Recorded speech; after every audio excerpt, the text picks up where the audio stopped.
Shalom, selamat pagi, sahabat Yesus yang diberkati Tuhan di dalam anugerahnya. Mari kita membuka hati kita dengan bersyukur kepada Tuhan. Mari kita satu di dalam doa. Sebelum kami mendengarkan firman Tuhan, kami berdoa biarlah mata rohani kami terus terbuka. Dan di dalam kuasa nama Yesus, kami rindu untuk mengenal Engkau secara pribadi, membangun hubungan secara pribadi dengan Tuhan. Supaya ketika kami dengan sungguh-sungguh mencari Tuhan, maka kami dapat menemukan sesudah Engkau lebih dahulu menemukan kami. Oh haleluya Yesus, jamah kami pada pagi hari ini Tuhan. Pengenalan akan Engkau jauh lebih penting dari apapun yang ada di dunia ini. Bahwa kami untuk terus melekat kepadamu, kami mau menikmati berkat-berkat Tuhan yang spesial dalam kehidupan kami. Dan pagi hari ini kami mau mendengarkan sabda firman-Mu Tuhan. Kami mau saat teduh di hadapan hadirat-Mu Tuhan. Kami siapkan hati kami untuk menerima firman-Mu. Haleluya. Thank you, Jesus. Amin. Haleluya, Jesus. Ajaib besar Tuhan. Anugerah-Mu dalam kehidupan kami. Yes, Lord. Amen, Jesus. Haleluya.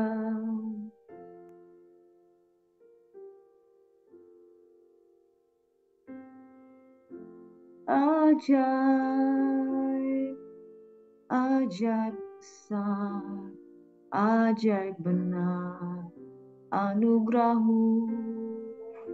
Bapa, kami bawa hidup kami Tuhan.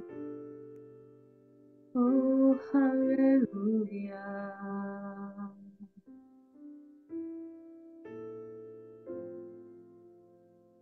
Saat Engkau dengan tulus menjamah kehidupan kami Tuhan, kami dapat merasakan bahwa tuntunan Tuhan ada dalam kami. Thank you, Lord. Haleluya.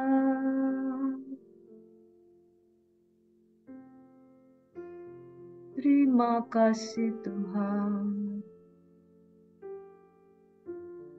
Bapak, kami bawa penyembahan kami pada pagi hari ini. Kami rindu membaca dan merenungkan firman-Mu. Dan dalam pertolongan nama Tuhan Yesus Kristus, kami percaya hikmat Tuhan ada pada kami. Jemaat kekasih Tuhan yang datang duduk diam di kaki-Mu Tuhan mendapatkan sesuatu dari penyampaian dari Allah Roh Kudus. Basuh kami dengan kuat kuasa Roh Kudus-Mu Tuhan, sucikan, tahirkan kami.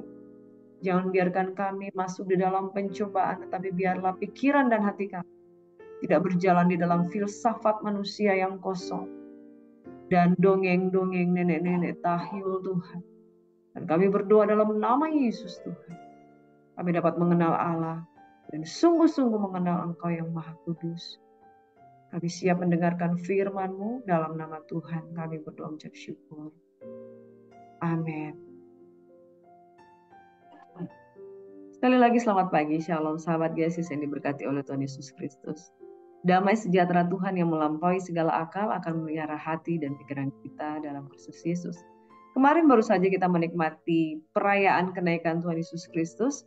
Dan saudara, kami bersama jemaat kekasih-kekasih Tuhan, kami menikmati ibadah kenaikan Tuhan Yesus Kristus. Mendengarkan firman Tuhan diselingi dengan lomba-lomba yang menarik dan ada cerdas cermat Alkitab dan mengupas tentang kematian dan kebangkitan serta kenaikan Tuhan Yesus Kristus. Saudara, sungguh indah ketika kita memperingati perayaan-perayaan. Tetapi bukankah firman Tuhan juga berkata, aku membenci perayaan-perayaan. Sungguhkah Tuhan tidak menghargai perayaan-perayaan yang kita berikan? Sungguhkah Tuhan tidak menghargai bagaimana upaya orang Kristen untuk mengenang tentang tubuhnya yang terpecah bagi kita, darahnya yang tercurah bagi kita? Sungguhkah Tuhan tidak menikmati perayaan-perayaan dari orang percaya? Mari kita baca firman Tuhan yang berkata, aku benci perayaanmu. Dalam kitab Yesaya pasal 1, saudara, mulai dari ayat yang ke-10, firman Tuhan berkata, dengarlah firman Tuhan, hai pemimpin-pemimpin manusia Sodom. Perhatikanlah pengajaran Allah kita, hai rakyat manusia Gomora. Untuk apa itu korbanmu yang banyak-banyak? Aku sudah jemu akan korban bakaran berupa domba jantan dan lain sebagainya. Ayat 12. Apabila kamu datang untuk menghadap hadiratku, siapa yang menuntut itu daripadamu? Bahwa kamu menginjak-injak pelataran bait suciku. Jangan lagi membawa persembahan yang tidak sungguh, sebab baunya adalah kejijikan bagiku. Kalau kamu merayakan bulan baru dan sabat atau mengadakan pertemuan-pertemuan, aku tidak tahan melihatnya. Ayat 14, perayaan-perayaan bulan baru dan pertemuan-pertemuan yang tetap, aku benci melihatnya. Sekali lagi di dalam Yesaya 1 ayat 14. Perayaan-perayaan bulan barumu dan pertemuan-pertemuanmu yang tetap, aku benci melihatnya. Semuanya itu menjadi beban bagiku, aku telah payah menanggungnya. Apabila kamu menadahkan tanganmu untuk berdoa, aku akan memalingkan mukaku. Bahkan sekalipun kamu berkali-kali berdoa, aku tidak akan mendengarkannya. Basuhlah dirimu, ya. Saudara yang berkati, Tuhan menginginkan ibadah yang benar di hadapan Tuhan. Bukan karena Tuhan tidak mau menerima korban, tetapi korban yang tidak sungguh. Dan perayaan-perayaan bulan baru, pertemuan yang tetap, Tuhan membenci melihatnya karena di hadapan Tuhan, perayaan itu dilakukan, tapi engkaulah yang menjauhkan daripada. Bangsa ini memuliakan aku dengan bibirnya, tetapi hatinya menjauh daripada. Kemarin kita baru saja merayakan kenaikan Tuhan Yesus Kristus. Dan saya melihat ada banyak orang, termasuk kami juga, pergi ke pantai untuk menikmati merayakan ibadah. Tapi apa betul Tuhankah yang dimuliakan dengan perayaan-perayaan itu? Hanya Tuhan yang mengetahui kedalaman hati kita. Makanya saudaraku yang diberkati oleh Tuhan Yesus Kristus, mungkin orang-orang percaya juga akan bingung ketika membaca firman Tuhan dari Kejadian sampai Wahyu. Karena ada kata-kata di mana Tuhan marah, Tuhan menegur, Tuhan murka. Mereka akan berkata, sesungguhnya Tuhan sayang gak dengan kita? Saudara yang diberkati oleh Tuhan Yesus Kristus, orang yang mengenal Tuhan, manusia yang mengenal Tuhan, akan memahami perkataan Tuhan. Ketika Tuhan marah, dia akan mengetahui bahwa Tuhan sesungguhnya sayang. Bagi orang yang mengenal Tuhan, perkataannya seperti ketetapan yang menyukakan hati. Seperti Daud mengenal Tuhan.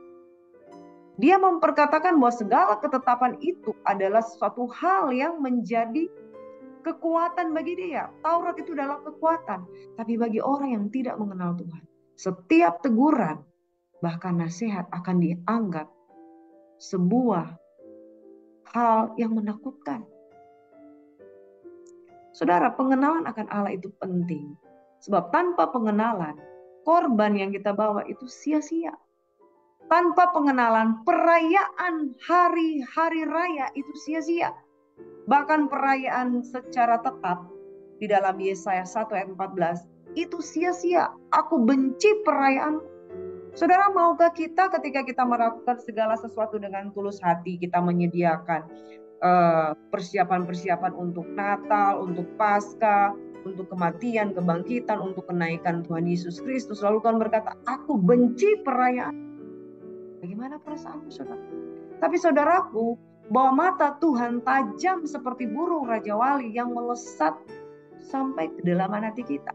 Jadi dia mengetahui perayaan kita itu berkenan atau tidak. Jadi saudara, kalau kita fokus kepada perayaan, mungkin Tuhan tidak akan menerima perayaan. Karena Tuhan benci dengan perayaan-perayaan yang penuh dengan kemunafikan. Saudaraku, bagi orang yang mengenal Tuhan, apa yang saya katakan ini mereka akan bisa mengerti. Bagi orang yang tidak mengenal Tuhan, mereka akan membenci perkataan ini. Saudaraku, sebab siapakah yang dapat menerima sebuah perkataan yang keras jikalau dia tidak percaya kepada Tuhan? Di dalam sebuah relationship, jikalau dua orang berhubungan dan ada trust, mereka dapat mengenal pasangannya ketika mereka marah. Mereka dapat mengenal pasangannya ketika mereka sayang. Mereka dapat mengenal situasinya walaupun pasangannya itu marah, mereka tahu mereka tetap disayang. Saudara, orang yang mengenal pasangannya dengan baik, bahkan ketika pasangannya pun merajuk, dia tidak akan terluka. Karena dia tahu ini ada sesuatu yang berkaitan dengan cintanya dia yang dia ingin ekspresikan dalam wujud merajuk atau cemburu. Nah, saudara, pengenalan akan Tuhan akan membuat kita bisa melihat Tuhan dengan positive vibes, dengan positive thinking, dengan positive image of God. Saudara, yang diberkati oleh Tuhan Yesus Kristus, tanpa pengenalan, manusia sia-sia melakukan perayaan demi perayaan. Bahkan ibadah demi ibadah akan sia-sia tanpa pengenalan yang benar akan Tuhan. Engkau tidak mengenal aku, bagaimana mungkin engkau bisa memuji aku? Engkau tidak mengenal aku, bagaimana mungkin engkau bisa memuliakan? Saudaraku yang diberkati oleh Tuhan Yesus Kristus, marilah kita mengenal dan berusaha sungguh-sungguh mengenal Tuhan, supaya Ia memunculkan kebenaran kita seperti wajah. Ada satu statement yang berkata seperti ini. Di saat engkau mengenal aku, sesungguhnya aku Tuhan yang lebih mengenal engkau. Jangan pikir kita sudah mengenal Tuhan. Tuhan lebih mengenal kita. Bahkan sebelum kita lahir, dia sudah mengenal kita mau jadi apa. Ketika kita ada di padang gurun, kita dikenal bahwa kita inilah bangsa pemberontak atau bangsa yang takut akan Tuhan. Atau bangsa yang memiliki ujian hati tetapi kemudian kita berkemenangan. Di padang gurun Tuhan mengenal kita. Di saat engkau mengenal aku, sesungguhnya Tuhan yang lebih mengenal. Sekalipun kepada pribadi-pribadi yang tidak mengenal aku, orang-orang, manusia-manusia yang tidak mengenal Tuhan, Tuhan tetap mengenal mereka sebagai ciptaannya. Karena Tuhan adalah Sang Pencipta. Amin, saudaraku. Di saat kita tidak mengenal Tuhan, Tuhan mengenal kita. Di saat kita mengenal Tuhan, Tuhan lebih mengenal kita lebih dalam. Seseorang bernama Merriam-Webster mengumpamakan trust sebagai satu jaminan bagaimana seorang betul-betul mempercayai karakter, kemampuan, kekuatan, atau kebenaran tentang seseorang atau something. Berbicara tentang trust itu adalah sarana yang penting supaya sebuah hubungan terjalin. Jadi Merriam-Webster defines trust as the assurance, reliance of the character, ability, strength, or truth of someone or something. Dalam satu hubungan harus ada trust. Sudahkah kita trust dengan Tuhan? How fascinating when it happens, that thing called trust. Betapa luar biasanya ketika terjadi sesuatu yang dinamakan trust yang terjadi di antara manusia, di mana hubungan akan terjadi ketika seseorang percaya satu dengan yang lain.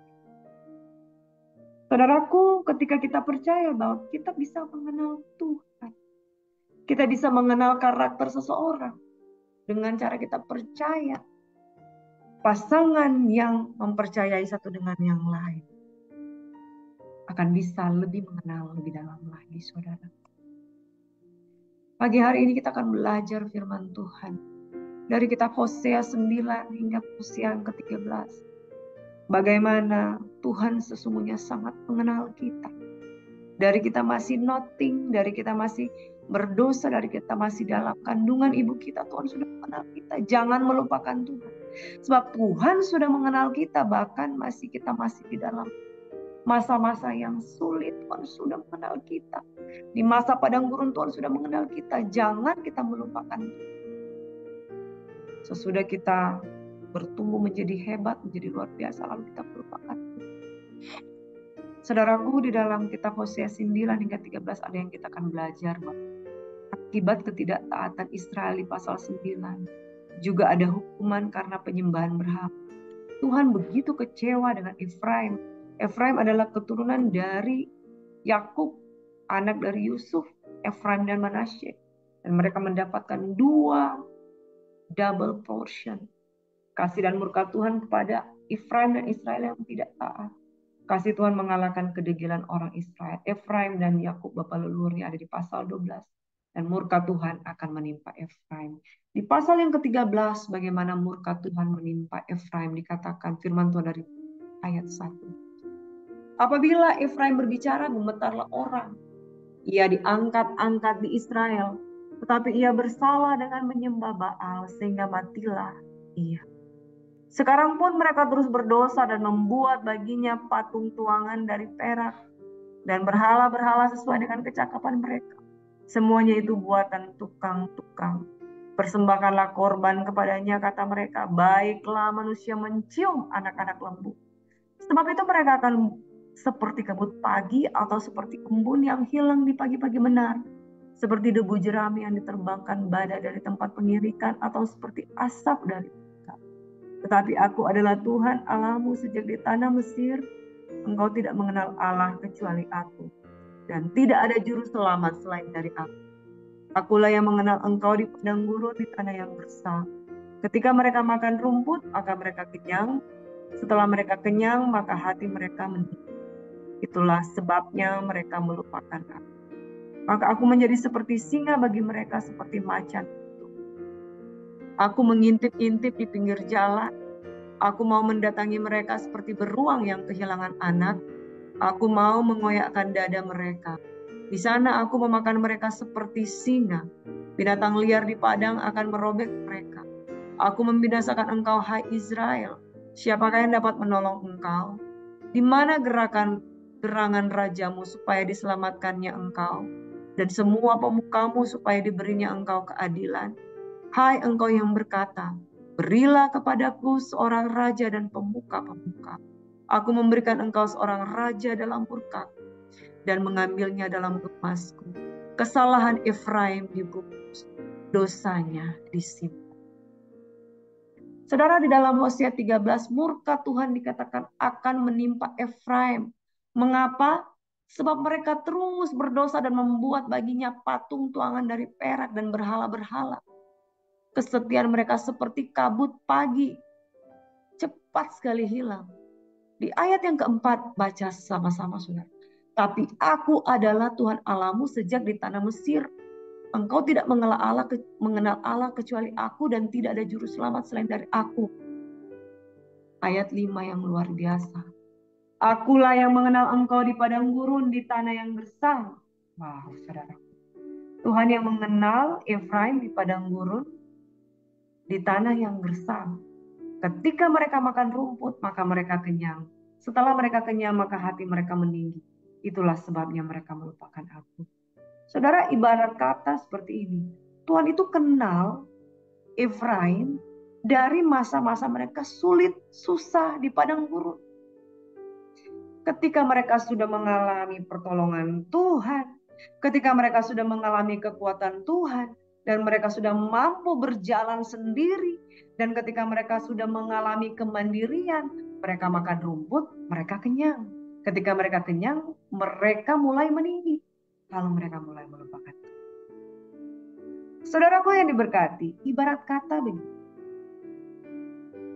Ada dua pribadi yang berjalan melewati suka dan duka bersama. Ketika di padang gurun, Tuhan tahu kelemahan Efraim. Bagaimana tangannya menolong dia. Bagaimana tangan Tuhan meluputkan dia.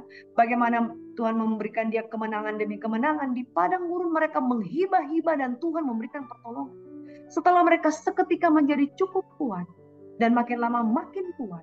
Dan makin dikenyangkan dengan kekuatan. Dan makin dikenyangkan dengan kemenangan. Dan makin dikenyangkan dengan berkat-berkat. Apa yang terjadi? Mereka melupakan Tuhan. Saudaraku yang diberkati oleh Tuhan Yesus Kristus, tidak tahukah bahwa Tuhan sejak dari awal sudah ada bersama-sama dengan engkau untuk menolong engkau di tengah-tengah kelemahan dan kesusahan. Tetapi ketika engkau menjadi hebat, engkau mulai melupakan Tuhan. Saudaraku yang diberkati oleh Tuhan Yesus Kristus, menjadi seperti singa mereka. Seperti beruang yang berikan. Tuhan kehilangan sebuah relationship. Karena dia cintai berubah. Yang terjadi, saudara, tidak mengenal Efraim, tidak lagi.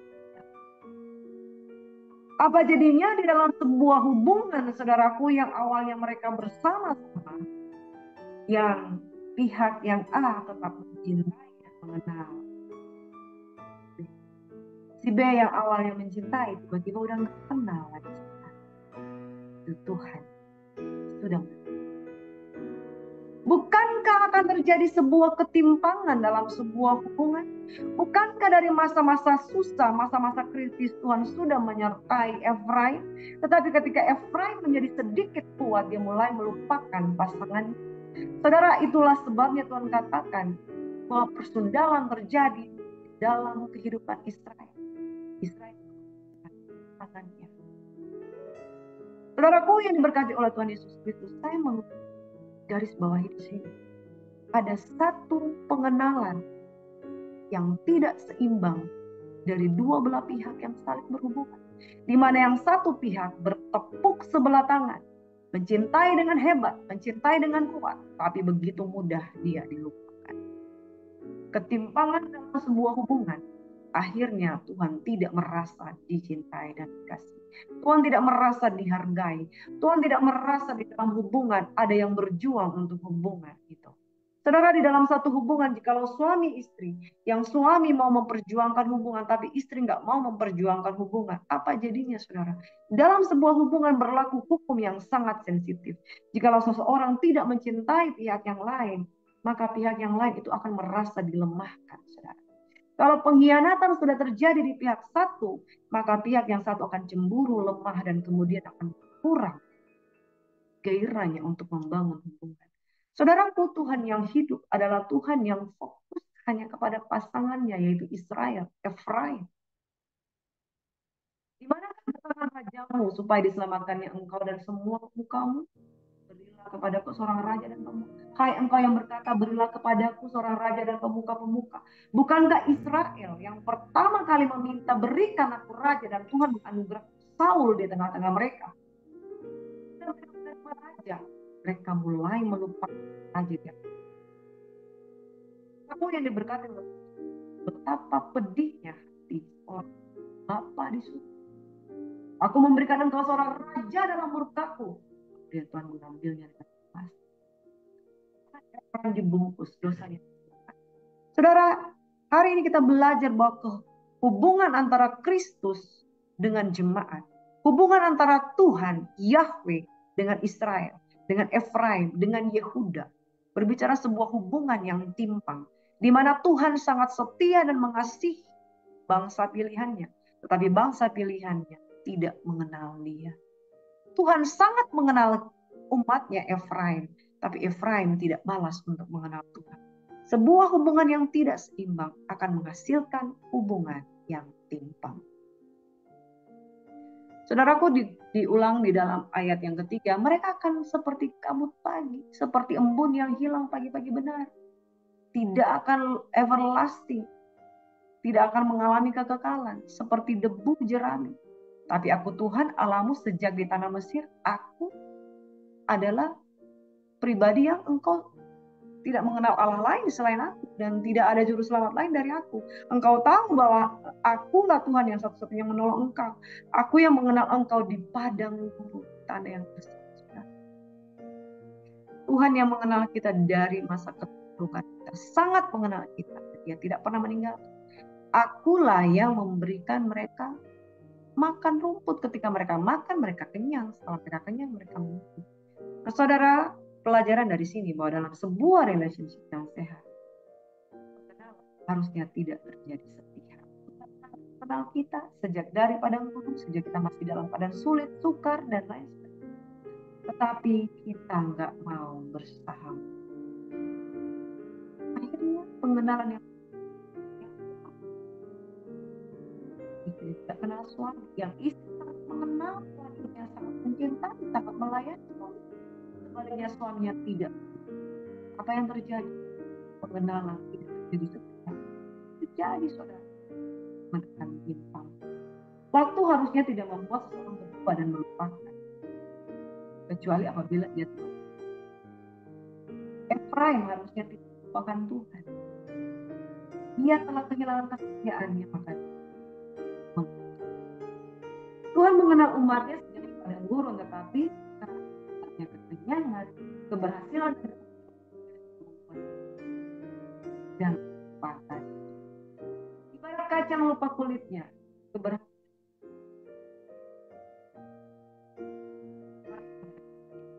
Jangan menjadi pasangan yang Kalau Tuhan begitu sungguh mengasihi kita, jangan kita tidak mengenali, sebab Dia mengenal masih dari dalam kandungan.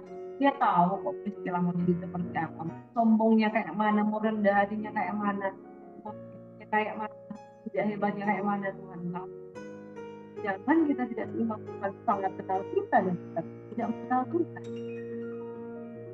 Akibat pengenalan pihak adalah dalam relationship, clapping one hand, hubungan yang bertepuk sebelah tangan. Satu ketika Yesus memberi makan 5.000 orang di atas bukit dengan 5 roti dan 2 ikan, tersisa 12 batu. Jemaat Tuhan yang ada di atas bukit itu diberi makan kenyang dan mereka berduyun-duyun mengikuti Yesus mana dengan sebuah alasan, mencari mujizat. Mereka berusaha sungguh-sungguh mengikuti Tuhan. Tapi yang dilihatnya adalah berkat-berkat 5 roti dan 2 ikan. Mereka berbondong-bondong mengikuti Tuhan. Tapi apa yang terjadi, saudara? Karena mereka tidak mengenal Tuhan. Ketika mereka mendapatkan perkataan yang keras, Yohanes 6 ayat 66. 666. Ketika mereka mendengarkan suara Tuhan yang begitu keras bagi mereka, murid-murid Yesus itu banyak yang mengundurkan diri. Saudaraku yang diberkati, di dalam sebuah relationship, ketika orang fokusnya hanya di mujizat, ketika orang fokusnya hanya di kebutuhan, orang datang berdoa kepada Tuhan Yesus hanya demi makanan yang dibutuhkan. Orang datang kepada Tuhan hanya demi persoalan-persoalannya dijawab, hanya supaya hutang-hutangnya dibayar, hanya supaya dia menerima pekerjaan. Hubungannya hanya sebatas kebutuhan. Ketika orang tidak bersungguh-sungguh mengenal pribadi Yesus, banyak yang mengundurkan diri setelah mendapatkan apa maunya. Atau setelah mereka mendengarkan perkataan firman Tuhan keras, mereka nggak kuat tahan dan memilih untuk mundur. Karena sepihak, bertepuk sebelah tangan. Ketika Tuhan dengan sungguh-sungguh memberikan nyawanya, hidupnya untuk kita, tanpa motivasi, kitanya punya motivasi. Ketika hubungan bertepuk sebelah tangan, kebutuhan kita akan hubungan itu beda. Tuhan mau berhubungan dengan kita karena Dia sayang dengan kita. Kita mau berhubungan dengan Tuhan bukan karena sayang, tapi karena cuan, berkat, mujizat. Akhirnya hubungannya bertepuk sebelah tangan. Clapping one hand. Hubungan yang bertepuk sebelah tangan tidak. Akibat dari ketidakseimbangan relationship, hubungan yang tidak seimbang tidak take and give. Tuhan selalu memberi, dan Dia adalah giver. Iblis datang untuk mencuri, membunuh, dan membinasakan. Tapi Yesus datang untuk memberi hidup dan hidup di dalam segala kelimpahan. Iblis datang untuk taking sebanyak mungkin. Tuhan datang untuk memberi, give sebanyak mungkin. Tapi manusia tidak mengerti. Manusia mau aja dicuri oleh iblis. Damai sejahtera mau dicuri. Sukacitanya mau dicuri. Kekudusannya mau aja dicuri. Kebodohannya mau aja terus dicuri. Saudara, dijadikan orang yang lebih bodoh lagi. Tuhan datang untuk give more and more and more, tapi kita berusaha untuk tidak mengenal Tuhan. Tuhan memberi dan memberi, kita maunya taken. Saudara, seperti iblis itu maunya menerima. Akhirnya imbalance relationship. Belajar untuk mengembalikan pujian hormat bagi Tuhan, itu adalah giving back our worship to God. Itu baru terjadinya relationship. Tuhan memberikan cintanya.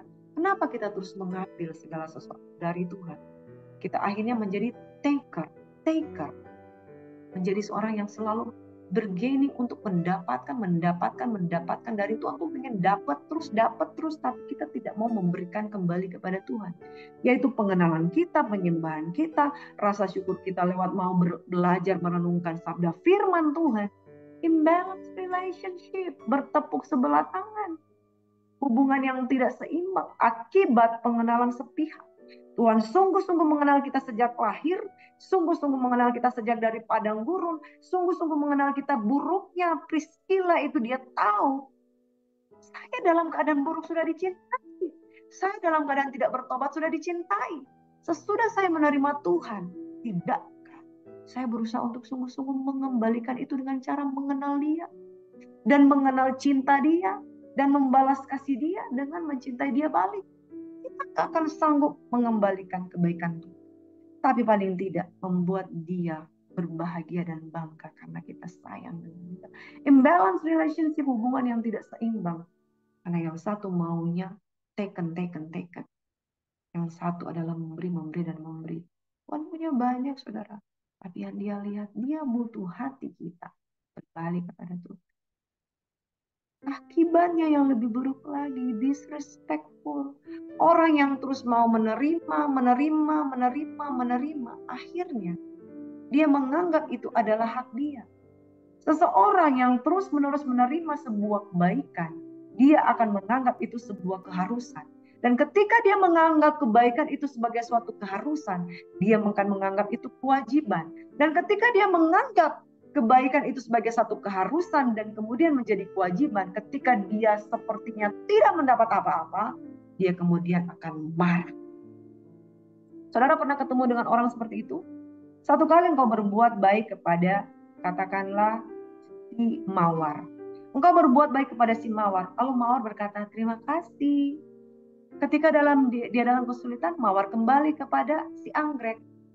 Anggrek memberi lagi kepada Mawar. Mawar bilang, terima kasih. Akhirnya Mawar menjadi terbiasa dengan kebaikan si Anggrek. Mawar terus setiap kali ada masalah, dia datang ke Anggrek. Anggrek terus memberi. 1-2 kali Mawar berkata terima kasih. 2 kali Mawar berkata terima kasih. 3 kali Mawar berkata terima kasih. 4 kali, 5 kali dia menerima. Dia berpikir bahwa si Anggrek sudah wajib untuk terus berbuat baik kepada dia. Akhirnya, saking terbiasanya dia menganggap Anggrek punya kewajiban. Saking dia menganggap Anggrek memiliki kewajiban kepada katakanlah si Mawar ini, ketika Anggrek terhenti karena sesuatu dan lain hal untuk melakukan kebaikan, dia akan berkata, kok kamu gitu sih sekarang? Kok kamu berubah ya? Kenapa kamu gak seperti dulu lagi? Selalu memberikan apa yang saya butuhkan. Saudara, di sini kemudian Mawar bersikap bahwa kebaikan yang dia terima adalah hak dia.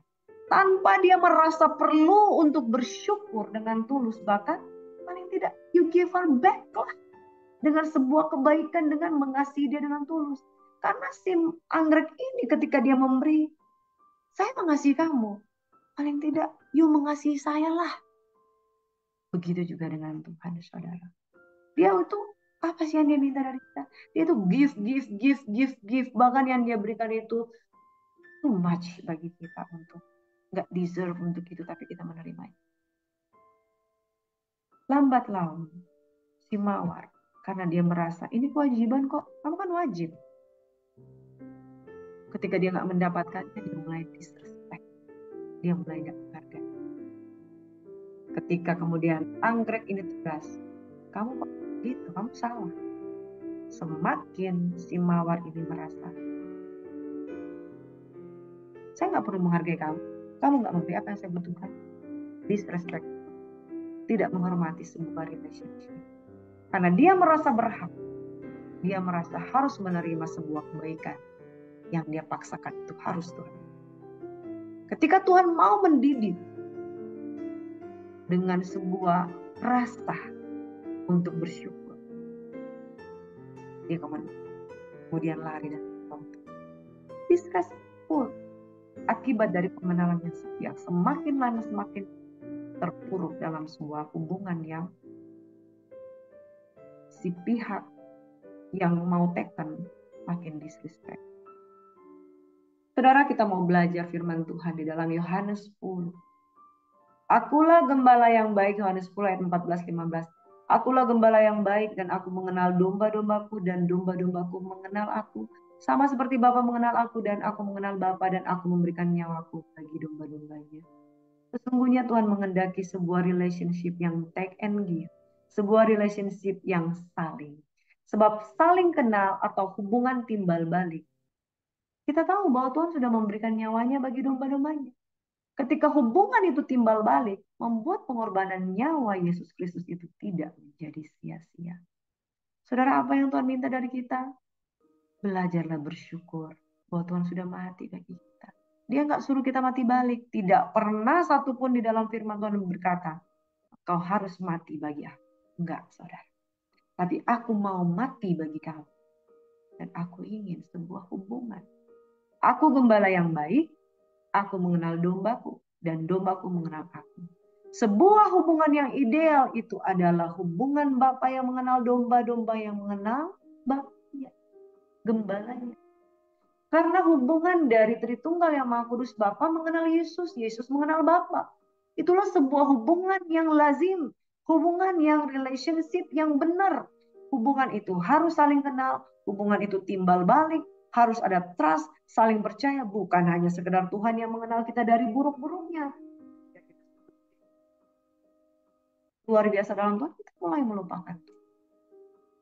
Tuhan menyerahkan, Yesus memberikan nyawanya bagi domba-domba. Saling kenal, hubungan timbal balik, pasti akan membuat pengorbanan Tuhan. Aku gak sia-sia menebus kalian. Karena kalian cuma sia. Yang berikutnya di dalam Yohanes 10 ayat 16 hingga ayat 18. Aku akan minta kepada Bapa dan Dia akan memberikan kepadamu seorang penolong yang lain supaya Ia menyertai kamu selama-lamanya. Roh kebenaran, Roh Kudus, dunia tidak menerima Dia, dunia tidak melihat Dia dan tidak mengenal Dia. Tapi kamu mengenal Dia. Dia menyertai kamu. Dan kamu sebagai yang jatuh, aku datang kembali kepadamu. Hari ini penggenapan janji Tuhan bahwa Roh Kudus diberikan ke atas kita. Ia telah memberikan rohnya bagi kita supaya kita bisa mengenal Dia.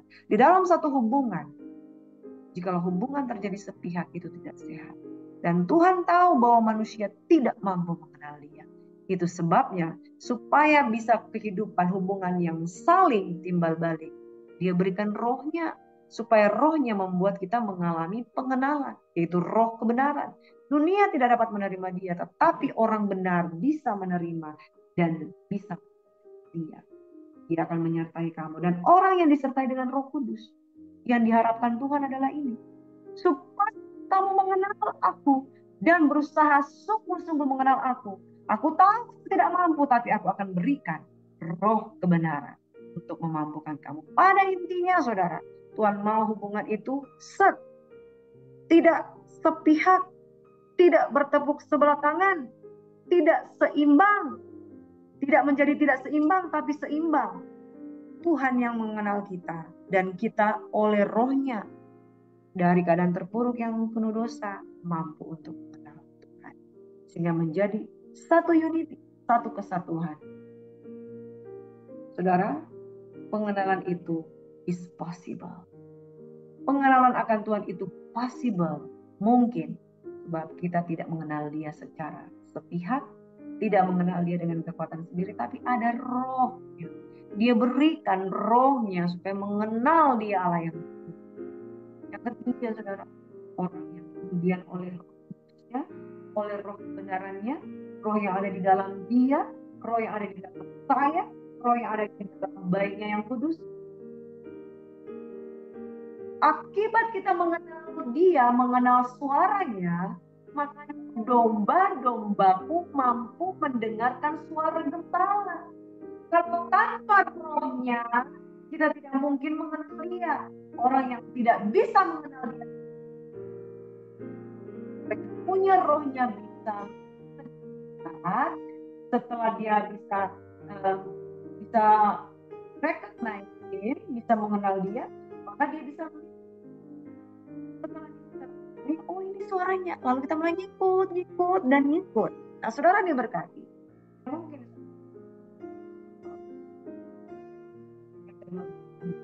suara Tuhan yang kita tidak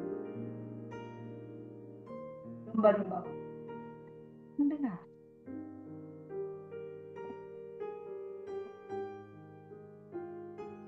Kalau yang diberkati, dapat engkau mengenal dan berusaha dia mengenal lebih dalam lagi. Saudaraku yang diberkati, Yesus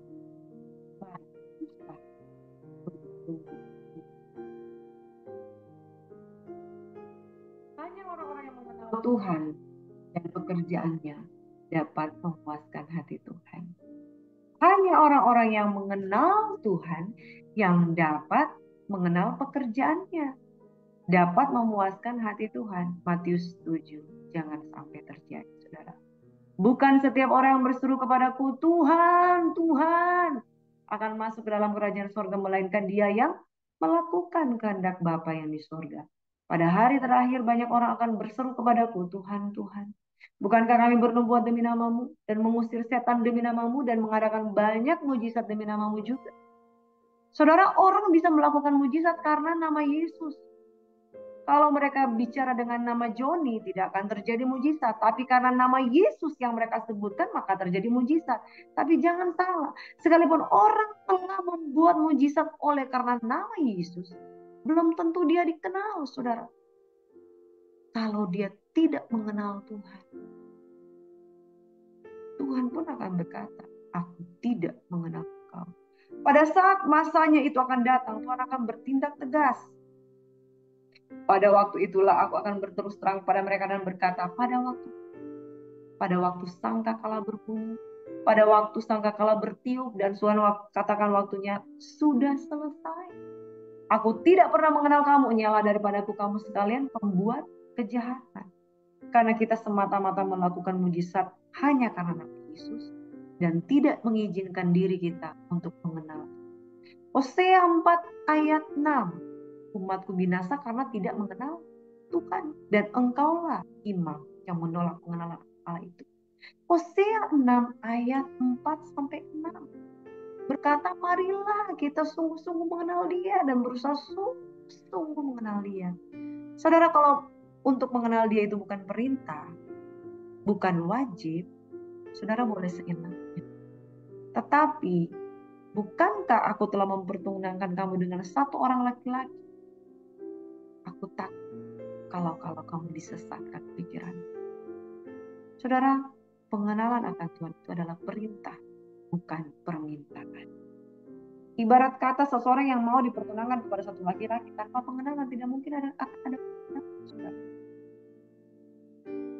Hanya orang-orang yang mengenal Tuhan dan pekerjaannya dapat memuaskan hati. Orang yang tidak mengenal Tuhan, sekalipun engkau buat mujizat itu terjadi karena nama Yesus. Mujizat itu terjadi bukan karena engkau mengenal Tuhan, tapi karena nama Yesus. Pengenalan akan Tuhan membuat engkau bisa bukan sekedar melihat, tapi masuk dalam kerajaan Allah. Kalau melihat dari luar, tapi belum tentu masuk. Orang yang sudah lahir baru bisa melihat kerajaan Allah. Tapi lahir dari air dan roh dan melakukan kehendak Tuhan yang mengenal dia bisa masuk dalam kerajaan Allah. Dalam kerajaan surga. Saudara, marilah kita menjadi orang yang mengenal Tuhan, sebab Tuhan sudah mengenal kita sejak dari padang gurun. Jangan melupakan Tuhan. Kalau kita sudah menjadi orang-orang yang luar biasa dalam Tuhan. Amin. Mari kita berusaha sungguh-sungguh mengenal Tuhan.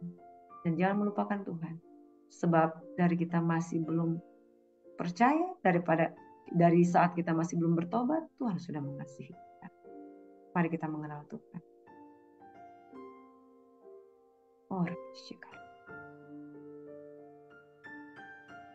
Ada banyak orang melakukan mujizat. Dan itu terjadi. Ada banyak orang mengucapkan berkat. Dan berkat itu tercurah. Ada banyak orang yang mengupayakan kesembuhan. Dan itu terjadi. Ada banyak orang yang mendapatkan hikmat marifat, pengetahuan. Dan apa yang mereka ucapkan sungguh terjadi. Dan ketahuilah, itu bukan karena kekuatan mereka, tapi karena nama Yesus yang mereka. Namun ketika hari penghakiman itu datang, zaman akhir itu telah tiba. Akan ketahuan benar mana hamba-hamba Allah yang mengenal Tuhan dan dikenal oleh Tuhan. Oh Bapa di surga, jangan biarkan kami cuma sekedar memperkatakan mujizat dalam nama Yesus. Dan mujizat itu ternyata terjadi, tapi kami tidak dikenal Tuhan. Hai, atau terkutuklah orang-orang yang tidak mengenal Tuhan. Terkutuklah orang yang membaca merenungkan firman Tuhan tapi tidak melakukannya. Tapi diberkatilah orang yang sungguh-sungguh percaya kepada nama Tuhan.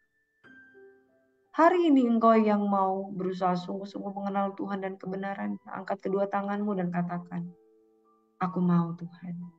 Aku mau dikenal Tuhan. Aku mau mengenal Tuhan. Aku mau dikenal Tuhan. Aku mau tinggal dan masuk dalam kerajaan surga yang kekal. Bapa di surga, seberapa tangan-tangan umat-Mu yang terangkat, yang mau berusaha sungguh-sungguh mengenal Tuhan, biarlah mereka semua diberkati dalam nama Tuhan Yesus Kristus. Kami sambut berkat-Mu pada pagi hari ini. Kekasih-kekasih Tuhan yang datang beribadah kepadamu. Secara khusus kami teringat Bapak Pendeta Gembala William Rusunwuli yang hari ini sedang dalam keadaan sakit, terganggu kesakitan Tuhan. Dalam kesehatan tubuhnya, Tuhan memberkati, melindungi, menyertai, bahkan memberikan kesembuhan sempurna dalam kehidupan Bapak Pendeta William. Kami juga berdoa untuk Ibu Gembala, Ibu Hestitio Tuhan, yang dalam keadaan yang seringkali mengalami sakit. Tuhan Engkau memberkati, menyertai, menyembuhkan, memulihkan, dan memberikan pikiran yang sehat. Semua yang baik, semua yang manis, semua yang sedap didengar, semua yang patut dipuji, sembuhkanlah mereka. Dalam nama Yesus Tuhan. Kami juga berdoa untuk Maria Rusunwuli yang sebentar lagi menjelang kelahiran putranya yang ketiga atau putrinya yang ketiga. Tuhan mau menyertai, memberkati sehingga kelahiran putri ketiga ini dalam keadaan yang baik-baik saja. Kami berdoa secara khusus untuk Brandon, seorang bayi yang bentar lagi berumur 1 tahun, anak dari Ibu Meki dan Bapak Brian. Kau sembuhkan dia dari sakit kelelahan karena gangguan psikis Tuhan, karena ketidaktenangan yang dia alami. Serangan-serangan roh, kuasa-kuasa kegelapan yang mengganggu istirahatnya, kami tolak, hancurkan, patahkan dalam nama Yesus. Brandon ada dalam lindungan Tuhan. Brandon ada dalam otoritas Tuhan. Roh ketenangan dan kemustahilan Tuhan dijauhkan daripadanya, tetapi roh ketenangan ada padanya. Dan apa yang terjadi di dalam Tuhan, tidak ada yang tidak mungkin bagi Brandon Tuhan. Dia disembuhkan, dia mengalami pertumbuhan yang normal, dia diberkati, dia menjadi anak yang sukacita dan diurapi. Di dalam nama Tuhan Yesus Kristus. Bapa, di dalam nama Tuhan Yesus Kristus, kami juga berdoa secara khusus untuk Tante Di yang kami doakan Tuhan dengan sakit diabetes. Kami juga berdoa untuk Brother Opi Tuhan. Dalam masa mudanya, di dalam pergumulannya, kami berdoa untuk Daniel Tuhan, yang akan segera melangsungkan pernikahan dengan pasangannya. Kami juga berdoa Tuhan, untuk keluarga Ibu Vera dan suaminya Tuhan yang di dalam pengujian dari Tuhan. Kami juga berdoa Tuhan, untuk Bapak yang sakit di bagian mulutnya Tuhan. Dalam nama Yesus yang sudah kami doakan Tuhan, kiranya kesehatan, kesembuhan, kekuatan menjadi bagian hamba-Mu. Di dalam nama Tuhan kami Yesus Kristus. Dan juga berdoa untuk ibu yang sudah kami doakan di dalam penyakitnya asam urat, kolesterol, Tuhan bersama keluarga dan anak-anaknya. Yang sudah kami doakan, kami mohon kesembuhan yang daripada-Mu. Dan juga jiwa-jiwa yang membutuhkan pertolongan daripada-Mu, tidak saja mendapatkan mujizat, tetapi pengenalan akan Tuhan lebih baik. Oh Bapa di surga, biarlah kami sebagai hamba-hamba Tuhan mengingatkan umat Tuhan untuk berusaha sungguh-sungguh mengenal Tuhan. Kami mohon berkat, biarlah kasih karunia dalam nama Yesus, hubungan yang manis dan persekutuan dengan Allah Roh Kudus, buat kami mengenal Tuhan dengan sungguh-sungguh, dan biarlah Engkau mengenal kami dengan cara yang berkenan di hati. Dikuduskan hamba-Mu, dikuduskan firman-Mu, ampuni salah dan dosa kami Tuhan. Kami mau mengawali pagi hari ini dengan ucapan syukur. Haleluya. Shalom Bapak Ibu sahabat GASIS yang diberkati Tuhan, selamat beraktivitas, Tuhan memberkati. Bagi yang pertama kali gabung, saudara bisa klik tanda lonceng atau subscribe untuk mendapatkan notifikasi yang lebih lanjut. Tuhan memberkati. Shalom.